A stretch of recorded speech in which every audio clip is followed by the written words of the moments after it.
Valentine's day. ରାତି 12ଟା ବାଜିଲାଣି।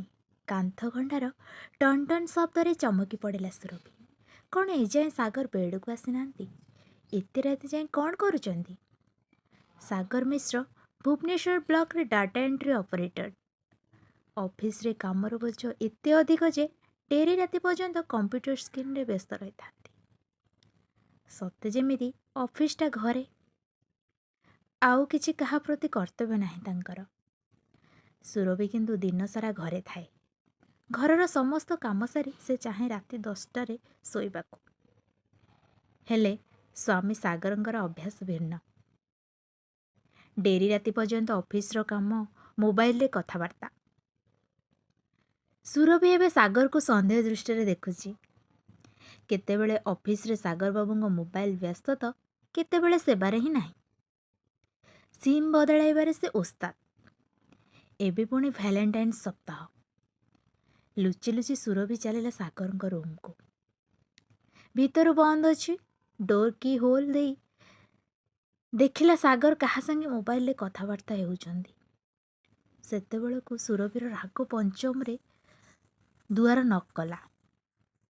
କବାଟ ଖୋଲିଲେ ସାଗର।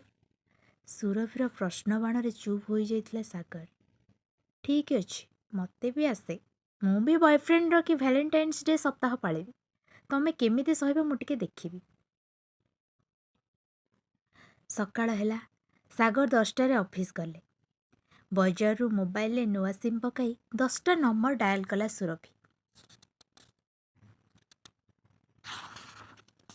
ସେପଟୁ ଝିଅର କଣ୍ଠସ୍ୱର, କିଏ? ସୁରଭି ଫୋନ୍ କାଟି ପୁଣି ଆଉ ଗୋଟେ ନମ୍ବରକୁ ଡାଏଲ କଲା। ଏଥର ଜଣେ ତରୁଣୀ ପରି ସ୍ୱର। ସ୍ୱର ବଦଳାଇ ସୁରଭି କହିଲା, କ'ଣ ନା ମୁଁ ତୁମକୁ ଭଲ ପାଏ। ସାହସର ସହିତ କହିଦେଲା। ବାସ୍, ତାପରେ ଆରମ୍ଭ ହୋଇଗଲା ଭ୍ୟାଲେଣ୍ଟାଇନ୍ସ ଡେର ପ୍ରେମ। ଭ୍ୟାଲେଣ୍ଟାଇନ୍ସ ଡେ ଆଉ ଗୋଟିଏ ଦିନ ପରେ। ସାଗର ବାବୁ ଅଫିସ ଗଲା ପରେ ଆରମ୍ଭ ହୁଏ ସୁରଭିଙ୍କର ପ୍ରେମାଳାପ। ଦିନ କେମିତି କଟିଯାଏ ଜଣାପଡ଼େନି। ସୁରଭି ବି ପ୍ରତିଶୋଧ ନେଇଥିବାରୁ ବହୁତ ଖୁସି। ଭ୍ୟାଲେଣ୍ଟାଇନ୍ସ ଡେରେ ଇନ୍ଦିରା ପାର୍କରେ 4ଟା ବେଳକୁ ଭେଟିବାର ଯୋଜନା ମଧ୍ୟ ପ୍ରସ୍ତୁତ ହୋଇଗଲା। ଡରି ଡରି ବଜାର ଯାଇ ଗିଫ୍ଟ ଓ ଫୁଲ ତୋଡ଼ା ଆଣି ରୋଷେଇ ଘରେ ଲୁଚାଇ ରଖିଲା ସୁରଭି। ଛାତି ଭିତରଟା ଧଡ଼ ଧଡ଼ ହେଉଥାଏ। ସାଗର ରାତି 8ଟା ପରେ ଫେରିବେ। ସେତେବେଳକୁ ସୁରଭି ପାର୍କରେ ତା ପ୍ରେମିକକୁ ଭେଟି ଫେରି ଆସିବ ନିଶ୍ଚିନ୍ତ। ସେପଟେ ପ୍ରେମିକ ବାବୁଙ୍କର ବି ଗିଫ୍ଟ ଓ ଫୁଲ ତୋଡ଼ା, ଦାମୀ ଗିଫ୍ଟ, ମିଠା ପ୍ୟାକେଟ୍ କିଣା ହୋଇସାରିଛି। କେବଳ ପରସ୍ପରକୁ ଭେଟିବା କଥା।